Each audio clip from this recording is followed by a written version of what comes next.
Ini. Bago tayo kumain. Desa kita Sino po ang naman may gutom na? sabihin sila. Napapalitan ko pa rin namin mga gutom na. Okay.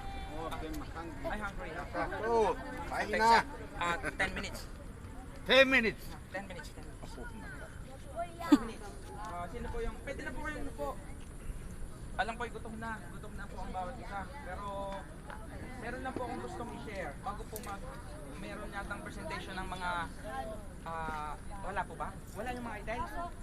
Ito na lang. Tayo po narito dahil ipagdiriwang po natin ang karawan ni Ate Lilian. At graduation daw po ng mga bata. So yon. Si Ate Lilian, nasa si Ate Lilian? Saka Ate Lilian? 28 years old daw po siya.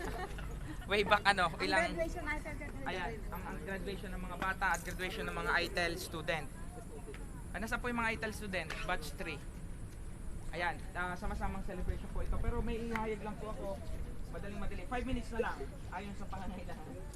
So bago po tayo kumain na literal, kain muna po tayo ng